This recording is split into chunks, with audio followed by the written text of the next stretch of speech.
Hello, this is Simon Brew. I'm the editor of Film Stories magazine. Here's the latest episode of the Film Stories podcast. Come with me. And I show you how deep the rabbit hole goes. And movies that had stories. That the story just sucks them in. This is just the beginning.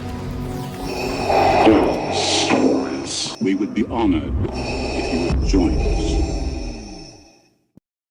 Hello, and a very warm welcome to Film Stories with Simon Brew. I am Simon Brew, as always. That's absolutely everything you need to know about me. The aim of the podcast, though, is given away by its title. I'm here to talk of the stories of films, and I tend to talk about production stories, development stories, release stories, marketing stories, all the ingredients, really, that go towards making the films that we know and sometimes love. Just that, the films that we know and sometimes love.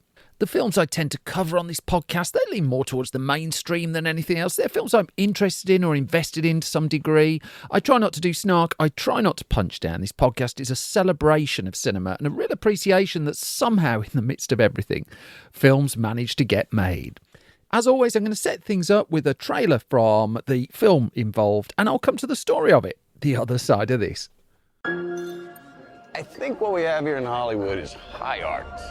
It's party time! Sparkle time! If you could go anywhere in the whole world, where would you go?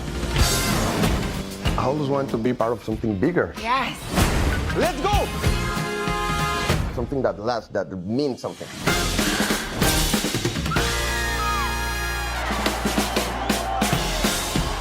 You know, when I first moved to LA, I got your face tattooed on my back. you know what signs on all the doors read? No actors or dogs allowed. I changed that. Morning. Good job for you. I'll do anything.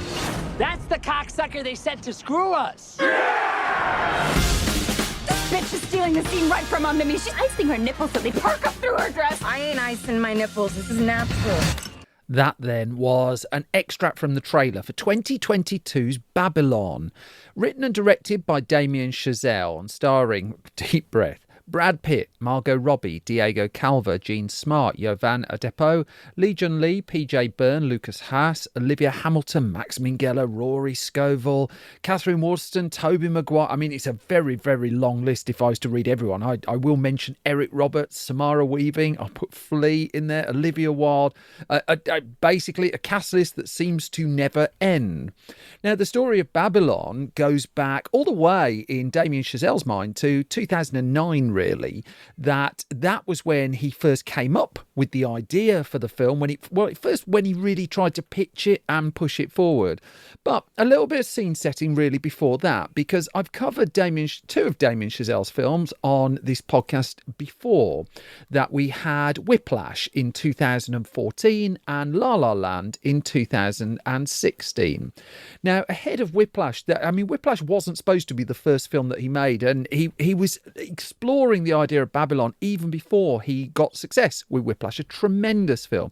Whiplash, in the end, if you've not listened to the previous podcast, he made as a short film in 2013. He basically made an extract of the movie to raise awareness and raise the funding to be able to make it as a feature. Off the back of 2016's La La Land, though, he had an Oscar success and also he had a box office hit. He channeled that into 2018's First Man, starring Ryan Gosling and Claire Foy.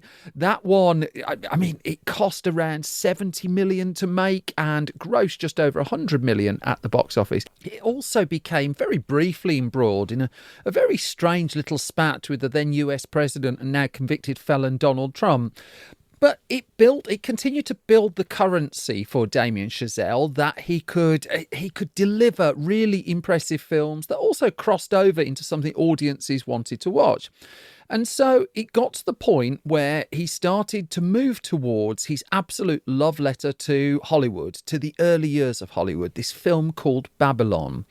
And he channeled some of it into La La Land originally, that when he first presented the idea of Babylon to his producing partner, Matthew Plouffe, Back in 2019, it was just too early at that stage, and there were other things that they needed to put their attention towards. And in fact, as the website North by Northwestern reported, even back in 2009, Damien Chazelle had these huge binders full of details and research about all these old Hollywood icons. And how do you fashion that into a workable screenplay and into a workable film? That was going to be the challenge. It's clear that this was going to need a large cast. It would also need significant resources to bring it to the screen as well. Who was really going to take a chance on something like that? Now, the pair, Matthew Plouffe and Damien Chazelle, would be exchanging ideas for years as they continue to build up their careers. And in fact, there were said to have been around 600 pages worth of text messages between them as they bounced these ideas backwards and forwards. For Chazelle, as he continued to build this, though, I mean, he explained to the Los Angeles Times that sometimes I don't outline at all, but with Babylon, everything was sort of methodical because it was so big and architectural and sort of daunting. And he said, I did an outline. Then I did many, many drafts of that outline, and it became a kind of 50, 60, 70 page treatment.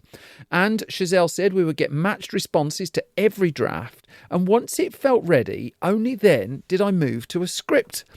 This script was not going to be on the short side, but the putting it together was clearly both a challenge and also fun. And as Plouffe would say, it was just this daily back and forth, falling in love with the time period and building the characters. And he said watching Damien Chazelle's brain work and building the outline to the script was the most fun I've had building this movie, creating what he described as this wild circus. Now, the pair developed it independently, not uncommon there. In fact, they had no stars or any talent attached as they were starting to put this all together. And it was an organic construction, really. And again, a few of those ideas ended up in La La Land, but the $300 million plus gross of La La Land certainly did Chazelle no harm when it came to bringing what became the film Babylon to market. And it was in July of 2009, several months after the release of First Man, that most of us first got wind of the project at all. We were told by the Hollywood trade press that Damien Chazelle had written a script, and at that stage, the script was out to market with the idea that Chazelle would, understandably, direct as well as he'd done his last few scripts. And it was a case of studios bidding if they wanted the film. Well, they did want the film. That a couple of the studios who were heavily franchise-driven didn't apparently, from what I can work out, put in any kind of offer. So Disney primarily. This was never going to be a Disney project, as anyone who's watched the end result will know it's not a Disney project. But there was a lot of interest around Hollywood, not least for a Hollywood story. I mean, Hollywood films tend to do quite well at Academy Awards as well, and studios like winning Academy Awards. It was Lionsgate who were said to be the early favourites. Lionsgate had backed and distributed La La Land, and so was said to be in pole position. And as the trades were reporting, the film at that point was described as, quote, an original drama set in period Hollywood at a point when movies were turning into talkies. At that point in the summer of 2019, Emma Stone was already being mentioned to be one of the stars of the film. Again, understandable. Her performance in La La Land was a real standout. And, there'd been some talk that Babylon was also going to be a musical, which it wasn't a musical, but it was quite mysterious when word of the film first came out. It was Deadline in the end who called it a bold auteur piece with a significant budget. And as 2019 moved on, Brad Pitt's name was soon in the mix as well. It turned out that the project just looked a little bit too expensive for Lionsgate's tastes in the end. The film was going to cost, $80-90 million, less tax breaks just to make the thing. And then the promotion of it was going to be really difficult as well. It wasn't a franchise movie. It wasn't a sequel. It was from a standing start, a big film, but a big film of which awareness of all parts of it would need to be built up from scratch. It was Paramount Pictures who swooped in to pick it up, though. And this was at a time when, Paramount had been enjoying success Rocketman had been a success for Paramount at this stage. And it was looking round for projects like this. It had just snapped up the Bee Gees biopic, which only now is filming, actually, many, many years later. And so it was looking for particular projects, and it snapped up Babylon, stumping up the budget for the film, also knowing that what it was likely to get here it was certainly certainly going to be R-rated. Paramount executives read the script. They knew what they were getting. It was also likely to be on the long side. Spoiler, it was on the long side. And at the point where it was announced that Paramount had acquired the film, it was also tied in with a Christmas Day 2021 limited release for it, ahead of a broader, wider release in January 2022. That would qualify the film for the Oscars. Paramount knew exactly what it was doing there. Interestingly, also, it came to fruition at a point where there was another film about the golden era of Hollywood with some profile being put together. That would be David Fincher's film Mank, which he made for Netflix, based on a screenplay written by his late father. And so you had these two films, not quite set in the same era. There's some overlap, but Babylon is a much broader canvas. But also they were getting significant funding, really, from Hollywood just to exist in the first place. Now, the Emma Stone and Brad Pitt links. Well, Pitt was working on Once Upon a Time in Hollywood when he first got the script, and he read the script there, as did Leonardo DiCaprio. Now, DiCaprio didn't take on a part in Babylon, but the script did coincidentally get to a friend of his, Tobey Maguire, who would sign up.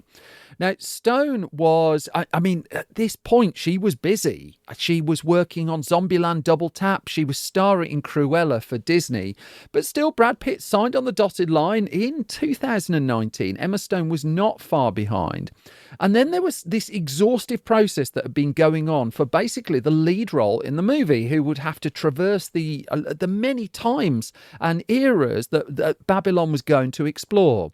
Now, that would go to pretty much an unknown, Diego Calva. And this 2-year process was quite intense. It involved Damien Chazelle going through what he described as hundreds of thousands of headshots to look for a relative unknown to take the lead in his film. There's something in Diego Calva's eyes that appealed to Damien Chazelle, and so then it was several auditions over Zoom and quite a long process before he landed the role. He did go to Los Angeles for the first time to meet Damien Chazelle and to manage to land this significant role in a very, very star-laden production. And so, I mean, it was pretty much full steam ahead until the pandemic came along. Remember that? And so by the time we got to March 2020, so many of these film stories are having to dig around this at the moment. Production would be knocked back. There was no way that the planned shooting of the movie in the summer of 2020 was going to happen the way things were panning out. So much uncertainty around Hollywood as well. Could you commit to any kind of film production? What precautions would you have to take? All of those things of which you're oh so familiar. And I mean, the fact that the film had to be delayed just had knock-on effects. In particular, the fact that Emma Stone now had commitments elsewhere and she had to drop out the movie altogether. Now, not a bad substitute came in. Charlize Theron was soon on board, quickly thereafter actually, and her character was slightly changed, fictionalised a little bit more once Theron came in and took on that role. Brad Pitt was able to stick it out. I mean, his commitments meant that he could hold that role in Babylon through pretty much thick and thin at this point. And in fact, Damien Chazelle would reflect to Business Insider with Brad. He was the first one attached to the project and stuck with it, even when we had to shut it down and wait for a while to shoot. And Chazelle did reflect that it's hard to imagine many other people other than him doing this particular role. He was particularly pleased that Brad Pitt had managed to stick this one out. Now, one story that came around involving the pre-production of Babylon, notwithstanding all the location scouting and the extensive production design work that was required, was the fact that Damien Chazelle basically filmed a 2-hour version of the film at his home. Now, this was as a result. I mean, filming had been originally set to start in the middle of 2020. For fairly obvious reasons, it didn't. And what Chazelle did to prepare himself and also his lead actor, Diego Calva, for the film was he brought in help from his wife, Olivia Hamilton, who takes on the role of Ruth Adler in the movie as well. And with her, Diego Calva and his phone, Damien Chazelle shot this 2-hour version of the film. Now, to do that, as Diego Calva would talk about with the Los Angeles Times, he moved in with Chazelle and Olivia Hamilton. And for this 10-day period, they rehearsed the film. And as Calva said, it was kind of like summer camp. We'd wake up every morning and do scenes. Olivia played all the other characters and Damien recorded everything. And by day 11, basically, Damien had the whole movie. In the end, the filming of Babylon was basically put back by around a year. In fact, he wouldn't start shooting until July of 2021.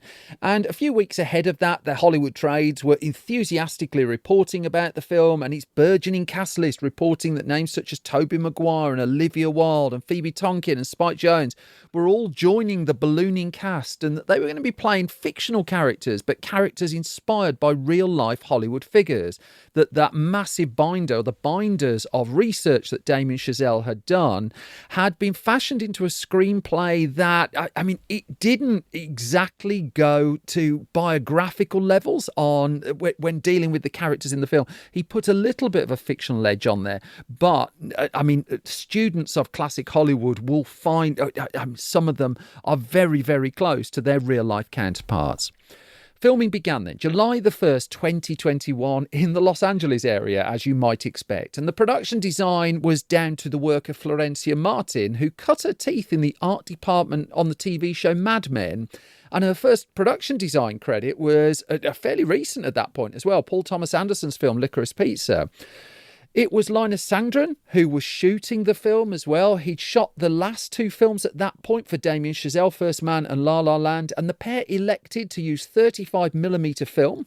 They didn't want to shoot this on digital, and in fact Sandgren would talk quite a lot in interviews following the release of the movie about how he played with the exposure of the 35mm film as well, and was just doing things that in a strange way were a little bit harder to do with digital. They knew they had to shoot it as a wide CinemaScope film as well. They wanted to capture the era and the story, and CinemaScope seemed perfect for it. And, I mean, as Linus Sandgren would say, I mean, it was just, quote, a crazy story. He said Damien found inspiration from the absurd humour in this tale, and we wanted the camera to be in the absurdity, moving among the ludicrous events. And he said everything I did was intended to be expressive, to fit the roller coaster of events, as well as the dramatic contrasts and turns in the characters' lives. Among the locations that were used around the Hollywood area, well, they included the exterior of Paramount Pictures, the former home of William Randolph Hearst, lots and lots of real Los Angeles as well. They were deliberately keeping the soundstage work to a minimum, just the points really where the action of the story itself takes place, well, on a soundstage. This is a film about making movies, and there are several sequences of, as you would expect, making movies, many of which were shot in the Kinoscape studio that Damien Chazelle had written into the screenplay to be the heart of a lot of this movie making mayhem, really. And so that studio was built on location, and it was built a little bit out so you could see the desert in the background as well. And in all, I mean, it's quite a physical production. Around 120 sets were needed for the making of the film. Some of those were film sets within film sets as well. And when they did go on to modern working day sound stages, they had a little bit of work just to disguise all the modern signage on there. Also things like hiding the air conditioning units too. For Diego Calva in particular, I mean, this was quite a thing to step onto the set of. And I mean, he described how on his first day of shooting, he found himself on the set of an old-time Western, one of the films made within the film. And he just said, we're not inside a car or a house or something. And in fact, this particular sequence was shot just outside of Los Angeles. And he just described how it was 800 extras with horses, with explosions, with Brad Pitt over here, Margot Robbie over there. And he said, I see this film crew shooting a movie. He'd also reflect to the Los Angeles Times on one particular infamous sequence in the film. If you've not had the pleasure, I'm not going to spoil it, but he just said, I've never been surrounded by so many naked people in my life. And he talked about how there were background artists, dancers, some actual porn stars, musicians, and he said at least 300 people in costumes and makeup, all sweaty and dancing. It was impossible to not feel the energy, he reflected. I believe it's that particular sequence as well that required the use of a fair number of merkins. If you are familiar with merkins, you will know what I'm talking about. If not, put it into Google and then just scrub your internet history for a little bit, probably to be on the safe side. The film would wrap up its production on October the 21st of 2021. That this had taken just over 3 months to get in the can. And it was at that point that Damien Chazelle's producer gave him that printout of all 600 of the text messages that they'd sent, 600 pages of the text messages that they'd sent during the building and the production of the film.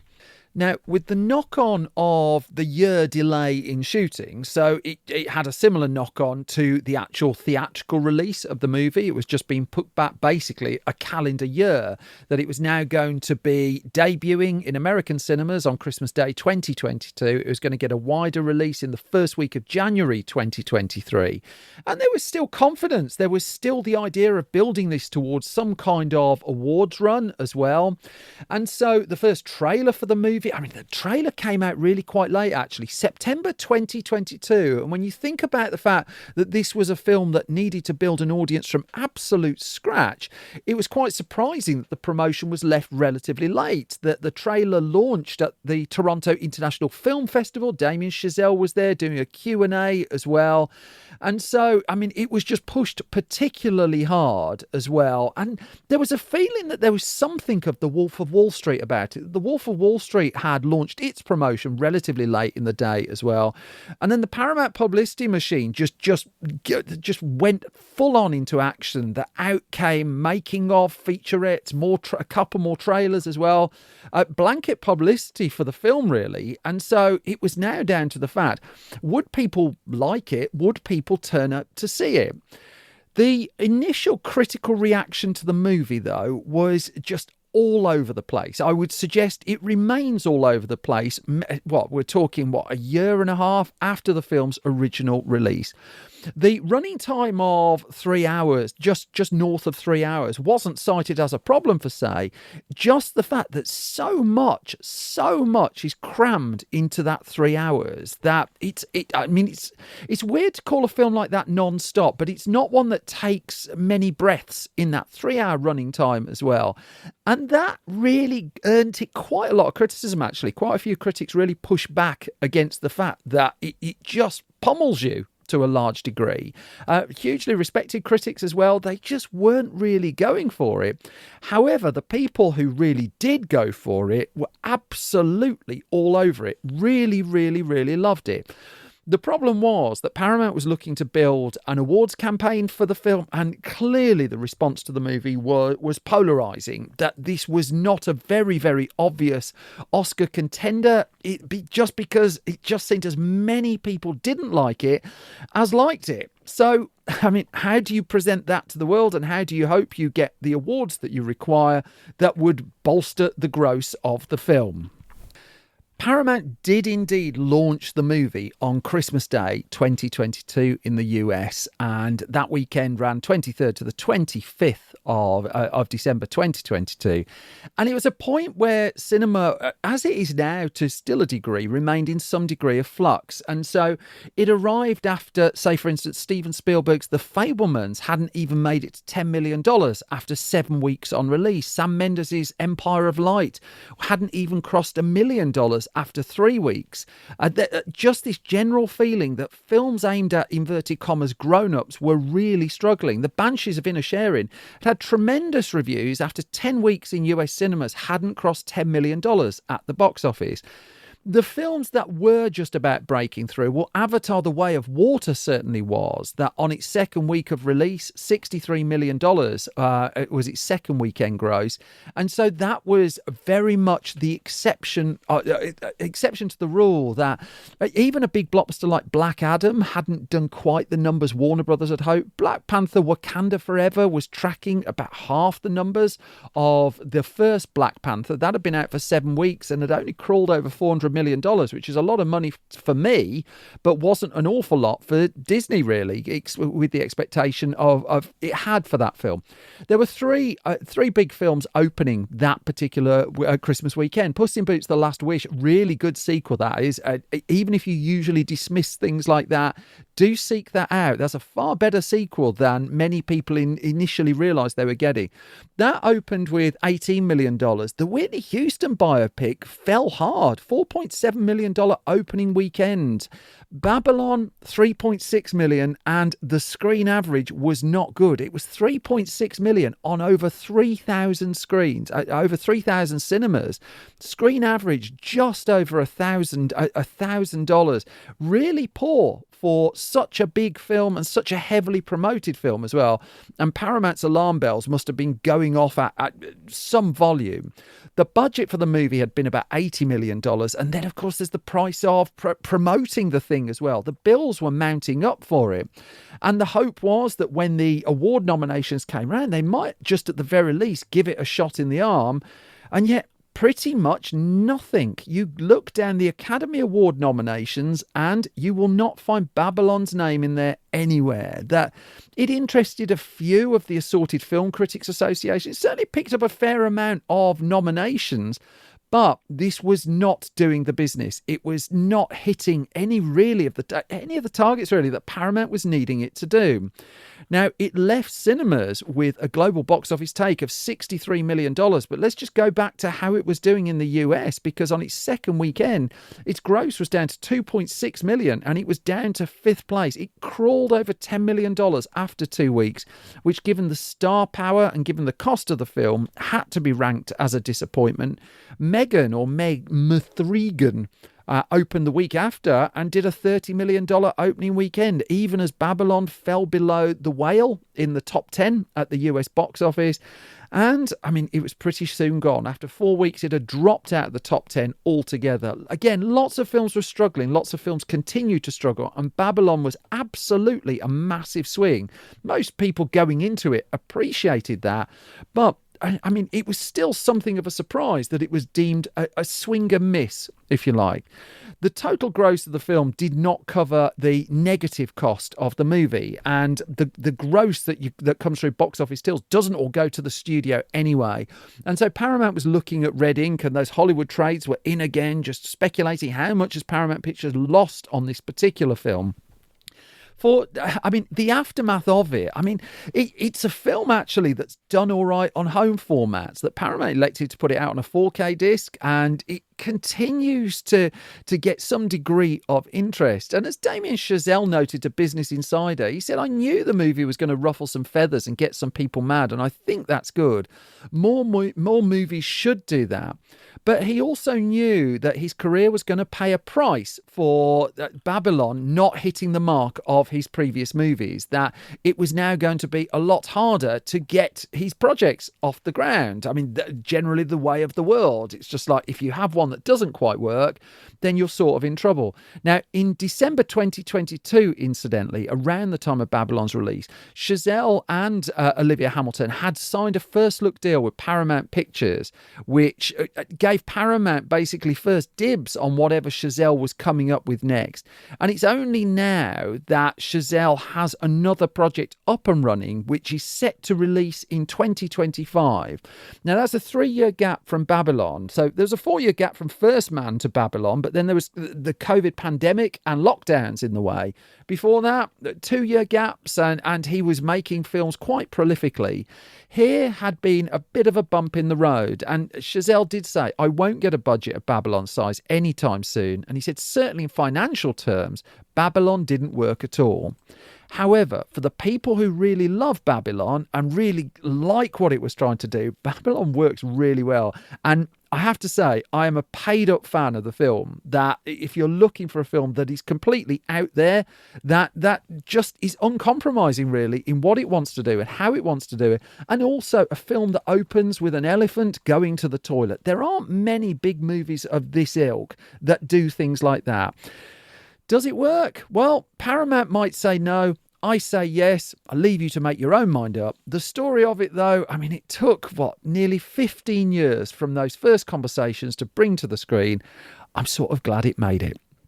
I'm going to do my parish notices now. If you like this podcast and don't mind giving it a bit of extra support beyond your ears, and I'm very, very grateful for your ears, there are 3 ways in particular that are of real help. Firstly, if you want to put money in the pot and financially support what we do, if you go to patreon.com/SimonBrew, SimonBrew, I've learned to spell my own name. If you put some money in there, then you get the podcast early and ad-free pretty much every week. And you also find the gossip, basically, of what we're up to behind the scenes as well. Costing you absolutely nothing, meanwhile, is to subscribe to this podcast at your podcast home of choice. Thank you to everyone who does that.